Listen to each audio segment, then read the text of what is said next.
Bonjour la famille, assalamu alaikum, bienvenue dans ce nouvel épisode de la table ronde des sciences. Aujourd'hui, nous allons nous intéresser à la notion du travail d'une force. Pour ce faire, nous avons commencé par la définition, qu'est-ce que le travail d'une force. Ensuite, nous allons voir le cas d'un déplacement quelconque. Et enfin, nous verrons le cas d'une rotation autour d'un axe. Pour commencer, imaginons-nous dans une situation bien précise. Nous sommes en train de tirer sur un chariot à l'aide d'un câble. En tirant sur le chariot à l'aide du câble, nous déplaçons le chariot d'un point A vers un point B. Nous déplaçons donc le chariot sur un trajet AB. Intuitivement, on se rend bien compte que les effets de la force que nous appliquons au chariot dépendent de trois choses. De l'intensité de la force appliquée, de la longueur du trajet AB et de l'inclinaison entre la force appliquée, entre la direction de la force appliquée et la direction de notre déplacement, et donc la direction de AB.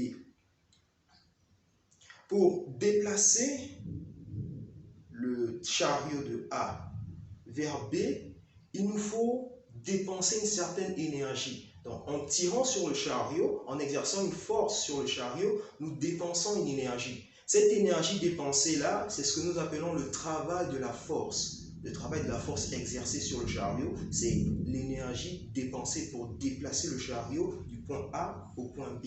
Et c'est comme ça, en fait, que l'on comprend la notion de travail. Travail d'une force est égal à énergie dépensée par la force pour déplacer du point A au point B. Mathématiquement, qu'est-ce que cela nous donne? Mathématiquement, le travail qui se note delta, de A à B, de la force F, donc le travail de la force F pour déplacer un objet d'un point A vers un point B, s'écrit produit scalaire de F et AB. AB étant donc le trajet. Ce qui nous donne intensité de la force F fois l'intensité du vecteur AB, donc la longueur du trajet, fois le cosinus de l'angle entre les deux, de l'angle formé par F et AB, que nous avons noté ici alpha, tout simplement. Lors du calcul du travail d'une force, trois cas de figure sont envisageables de manière globale. Trois cas de figure. Premier cas de figure, nous avons que le travail de la force est positif, c'est-à-dire que nous faisons un calcul, nous obtenons un travail positif. Premier cas de figure, travail de la force F est positif. Ceci arrive quand l'angle alpha, donc l'angle formé par la direction de déplacement et la force F, est compris entre 0 et pi demi. Donc pour un angle, on va dire aigu, le travail de la force est positif. Et là, nous dirons que c'est un travail moteur. Deuxième cas de figure, nous avons que le travail, pour aller de A à B, de la force F, est un travail négatif. Cela arrive lorsque l'angle, justement alpha,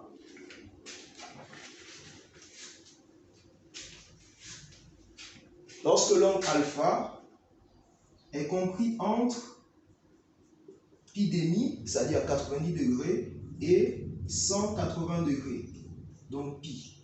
Lorsque l'angle alpha est compris entre pi demi et pi, c'est-à-dire quand l'angle est obtus, nous avons un travail résistant,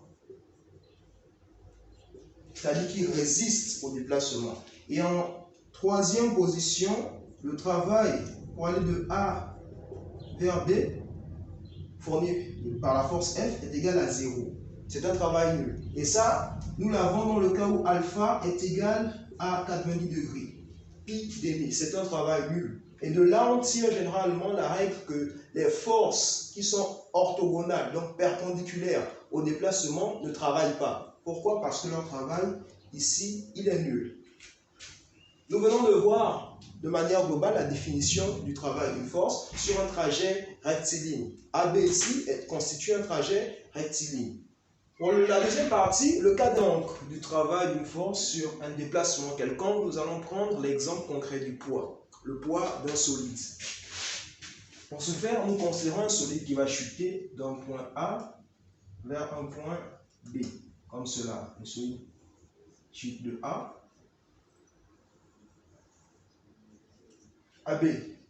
Et nous définissons un axe Z, axe vertical, pour pouvoir marquer les altitudes des différentes positions de notre solide.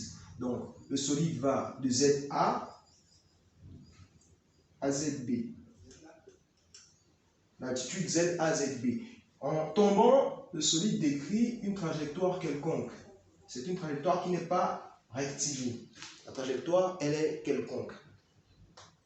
Pour faire notre travail sur ce genre de trajectoire qui n'est pas rectiligne, différemment de ce que nous avions fait précédemment, nous serons obligés de découper la trajectoire successivement en des petits morceaux, donc en des portions de trajectoire. Dans notre cas, par exemple, nous allons considérer une portion là, une portion que nous allons appeler la portion MN.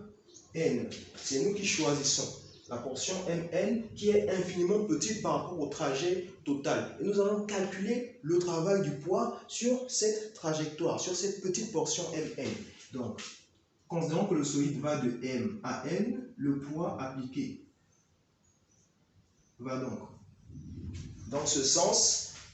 Pour tirer de M à N, nous avons un angle ici, que nous appelons toujours l'angle alpha, l'angle entre P et MN. Nous appliquons donc la formule de la définition travail élémentaire pour aller de A vers, pour aller de M, excusez-moi, pour aller de M vers N, travail élémentaire pour aller de M vers N, du poids est égal par définition à P fois Mn, comme nous avons noté ici. Travail élémentaire, c'est pour signifier que c'est un travail sur une portion très petite. En posant ou bien en notons Mn est égal à 1 dl. dl, c'est pour dire que c'est une petite distance. dl, c'est Mn, très petite longueur. Nous réécrivons donc travail pour aller de M vers N, de P est égal à P dl. Ce qui nous donne P dl pour le cosinus de l'angle alpha. L'angle donc entre Mn et P. Et cet angle entre Mn et P, cette ouverture nous permet de dire que la grandeur formée par dl et le cosinus alpha est égale à la hauteur qui sépare le point M du point N. Cette petite hauteur-là, que nous allons appeler DH. En fait, si on regarde cosinus alpha ici, cosinus, qu'est-ce que c'est? Côté adjacent, donc ici DL, côté adjacent, sur l'hypoténuse MN, en écrivant que le cosinus alpha est égal à côté adjacent DH, donc la hauteur de la chute, sur l'hypoténuse de notre triangle rectangle qui est MN, on peut en déduire que la grandeur dl cosinus alpha, qui n'est rien d'autre que mn cosinus alpha, nous donne mn cosinus, on remplace le cosinus par ce qui est ici, mn dh sur mn. En simplifiant, on obtient donc dh. Au final, nous avons que dl cosinus alpha est égal au dh, juste la différence en hauteur. On obtient donc à la fin que le travail élémentaire pour aller de M à N du poids est égal à P fois dh. La différence, l'altitude entre le point M et le point N. Ceci, c'est le travail élémentaire du poids P. Donc, ce procédé, nous allons l'appliquer sur toute la trajectoire, en découpant la trajectoire en petits morceaux et en calculant le travail sur chaque portion de cette trajectoire. Ceci nous permettra au final, pour avoir le travail du poids sur tout le trajet AB, de poser que travail sur tout le trajet AB du poids P est égal à la somme des travaux élémentaires de P. On fait juste une somme. Ça nous donne donc travail, on va dire, sur la première portion, plus travail sur la deuxième portion, plus jusqu'à travail sur la portion finale. je vais appeler ça N. Et quand on regarde cette formule, en la décomposant, nous aurons P fois DH1 plus P fois DH2 plus jusqu'à P fois 1DHN. On peut facilement écrire que ça fait P fois la somme des DH. Or, la somme des hauteurs élémentaires nous donne clairement la hauteur totale de la chute. Donc, que nous appelons H ici. Cette somme-là nous donne H. Nous avons donc au final que le travail du poids pour aller de A à B sur un trajet quelconque n'est rien d'autre que le produit entre l'intensité du poids et la hauteur de la chute, et donc de la distance verticale qui sépare les points de départ et les points d'arrivée. Donc nous aurons que travail pour aller de A à B du poids P est égal à PH. Tout simplement. Nous disions donc dans la définition qu'il y avait trois possibilités lorsque l'on calculait le travail d'une force. Soit le travail était moteur, résistant ou nul. Ici, dans le cadre du travail du poids, nous avons un travail qui sera moteur. Le résultat est positif. Tout simplement parce que le poids va dans le même sens que le déplacement de notre solide. Donc, c'est un travail moteur. L'angle alpha ici se trouve bien entre 0 et pi demi. C'est un angle aigu, comme on remarque ici. Notre travail du poids peut avoir une autre expression. Il suffit de se dire que notre H n'est rien d'autre que la différence entre les altitudes de départ et d'arrivée. Donc, en posant que H est égal à ZA moins ZB, on peut réécrire que le travail du poids sur le trajet AB est égal à P fois ZA moins ZB. C'est une autre écriture que l'on rencontre pour le travail du poids.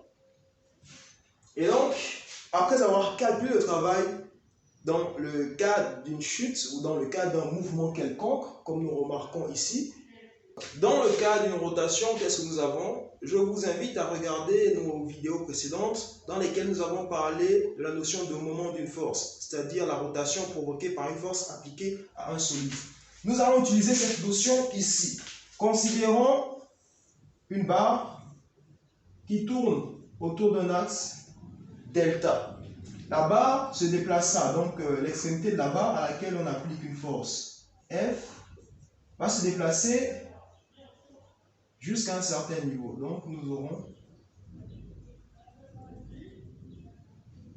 ça. Donc la barre se déplace donc, se met à faire une rotation d'angle alpha, ici, autour de l'axe delta. Et bien pour calculer le travail de la force F, il n'y a pas de difficulté. Ce que nous allons dire, c'est que le travail de la force F par rapport à l'axe delta, puisque là nous sommes dans le cadre d'une rotation, est égal au moment de la force F par rapport à l'axe delta. C'est une chose que nous savons déjà calculer, fois l'angle de rotation, l'angle décrit pendant la rotation. Bien évidemment, comme précisé depuis le départ, le travail d'une force est une énergie et tout naturellement son unité est le joule. Joule. Nous sommes maintenant arrivés au terme de cette vidéo. Si le contenu vous a plu, n'oubliez pas de nous laisser un pouce bleu, de vous abonner et de nous le faire savoir en commentaire. Sur ce, je vous dis à la prochaine vidéo.